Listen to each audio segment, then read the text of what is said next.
How's it going, everybody? It's Lockhart here. If you guys have watched any of my videos previously, then you'll kind of know that I've been doing some of these why I like the games that I like. And on today's hot topic, it's going to be Honkai Star Rail, and really it's more about why it's the only Hoyoverse game that I've stuck with up until this point. And looking back at it, it kind of makes sense because this is more my speed, more my pace, and that's because I'm not a hack and slash guy. I don't dodge well. I can't like combo. I don't play fighting games, So when it comes to this game, it's got a lot of everything that I like. Turn-based RPG, a little bit of exploring the world, but not like super crazy where you can like wander everywhere and you kind of forget what you were doing. It's a lot more building your characters and then using them all of them at the same time. I really like party systems. It's just something that resonates with me a lot more. And being able to, when I work on the 4 characters, I don't have to use them one at a time. I can just have them all on the board and be able to kind of, strategize with them, but not like to a crazy capacity.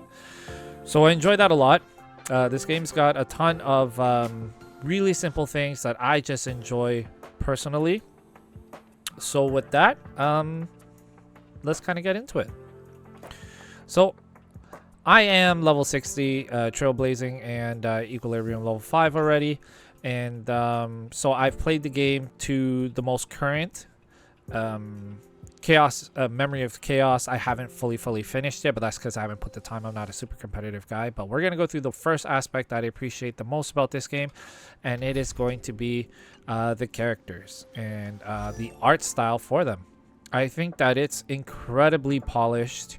The colors that they use, the way they can ombre some of these parts of armor or even hair, the way that the light shines off of the ornaments, right? Yep, that they have. I think in all due process, it's just well thought out, and you can, again, it's a lot of the, where these people are coming from. You know who your the guys on the train are versus the guys who are not. Your trailblazers versus your locals, right? You can see that Sile, it has a lot of similar art clothing to Japard.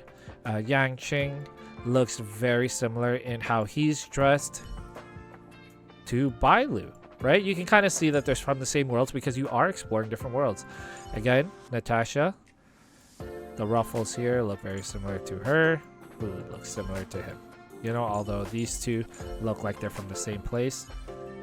But again, it's nice, and in the game world, when you're walking around, it's awesome in how each of the parts that go into their design move during their interactions with the environment of the world and running really and attacks, I guess. This is MC over here. MC looks is super cool, very relevant still, one of my strongest characters. And in my first 8, these are the core of my account and who basically carries me through the majority of the content. I have basically a fire team that has Sile as its main DPS, and then I have an ice team where Yangqing does the bulk of the damage with Tingyun supporting. But again, going through them, you get a really good idea that the developers and designers really put a lot of effort. The glow there. Ching Chui, who is again a part of I just want to call it the Chinese ship, but I know that's wrong. Sampo, who has a completely different... Wow, I didn't know he did that, but okay then. Okay, big flex, no problem. Herda, who I know has a lot of hate because I don't know why. Mostly probably because of her design. Don Hong, which brings me to my next point, who, your 4 stars here are actually quite relevant. Like Don Hong and Hook are big DPSers. You know, Dong Hong does your wind, Hook does your fire, and that's like amazing to have. March 7th is great utility, gives shield, gives aggro to whoever she throws shield on. So her and MC are an amazing pair together, and she does off-turn damage. And even Hook is really easy. You'll probably get her to E6, and that just makes her into a beast. So overall, like amazing design and very thought up, which is great. Going into the next part that I really enjoy with Honkai Star Rail is definitely the story and the content thereafter. The story is pretty large. You do have 3 worlds to go through. You have the Herda space station, which is kind of where you start. You go to Jarillo or Harillo 6, and then you have the Shanzhou Lofu ship. Both really big and big, so you can take a look here. You go through your bases, and each base is its own little map, some with like multiple levels. So if we go on to the whoops, sorry guys, go on to the ship here, you'll see that even on this map, it's way bigger than the past one, with some with like multiple levels, right? So super cool, lots to go through, and the story is a lot of fun. Your MC is like kind of sassy. Some of the stuff that is like that you get to pick for responses is not what you would get from like a normal MC. You can either go with something that's like a very like, you know, are you dumb kind of message, to something that's like a, you know, a lot more compassionate or a lot more typical protagonist. And then you have your content that comes after. There was just like this small little one where it was like a tournament based style, but right now we are going into 2 different types of events. We have the Star Hunt game. This one is just basically a huge scavenger hunt, which is kind of cool. One of it is finding graffitis, and then the next part is just taking pictures of everything that's in the world. It gives you an opportunity to explore some places you probably haven't really done a lot in a while, like, you know, you haven't gone back to. And then you have this, which is kind of almost like a city builder event, but not quite. I don't know how to describe it, but basically it's like the same as like those games where you run like a little bakery shop and you have to hire folks to like manage it, and then you have to, you know, upgrade certain aspects of it. So you kind of like you have to become part curator, part management for this nice museum, and you have to get pieces for your exhibits, and be able to find the people to manage each section of them too. And so you do get to go through your cast, who are more or less voluntold to help you manage this place, and you do level up. And I'm kind of capped out right now, so I wish I thought about that ahead of time, but I didn't. But you can recruit normal staff, and then you also get to recruit some of the cast like I mentioned. So these are some of the ones that I have right now, which is super awesome. And then, you know, you go through the day. I feel like something like this was so well done.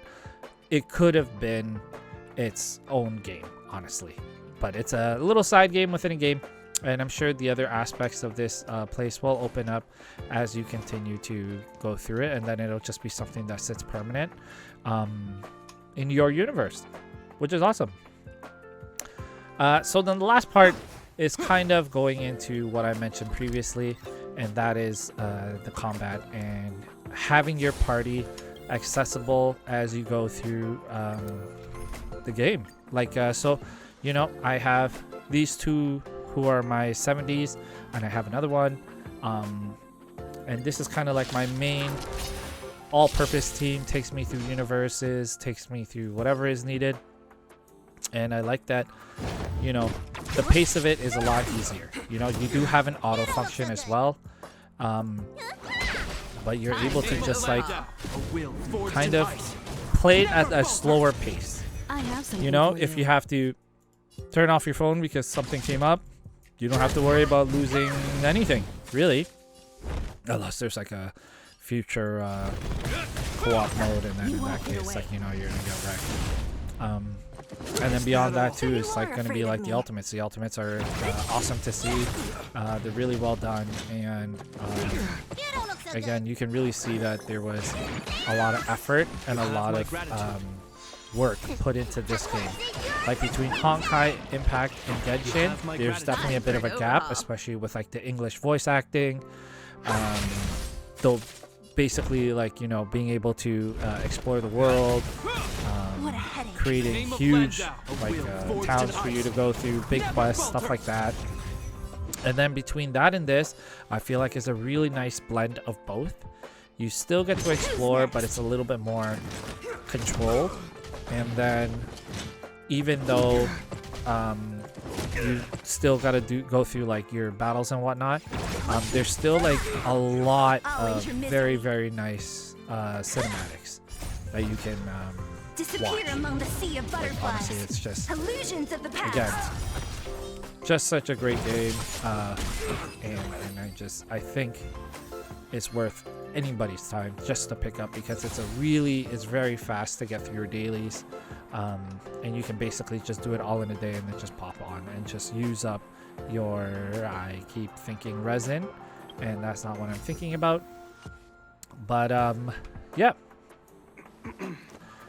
So I'm just going to kind of add in some polls after this, as it has been tradition with my reviews for every video, and that's it. So let's go on to the polls. So we got the unit banner for Silver Wolf, and then we have the generic. So we'll start off with the generic banner, which I will toss in some gems to do. I don't know what I'm going to get. It's probably going to be trash, because my luck on this account has been absolutely horrendous the entire time. Well, I'll get a 4-star something, because I'm guaranteed at least that. So, lots of garbage. Oh, okay. Got a light cone, and I think that's probably it for this batch. So overall, starting off really bad. No problem. And now we're gonna go for Silver Wolf and use some tickets here. I just I think this is a terrible banner as well, and a terrible pull, I mean. Banner. And that's kind of it for me, guys. Please like and subscribe. You know, I've got some great feedback and some great views so far, but not all of you guys have been subscribing, so please any little bit helps. I'd appreciate it. I'd like to be a bigger part of the community if I can. If you have any suggestions, you know, PM or drop it in the comments. I will definitely read it. In my previous videos, anybody who's mentioned anything, I've definitely messaged back, just because it's so far and few in between. But I hope you enjoyed it, and yeah, maybe I'll put out some more content for Honkai Star Rail, because absolutely in love with this game, and I'm probably going to stick with it for quite a bit. Thanks so much, guys. Take care.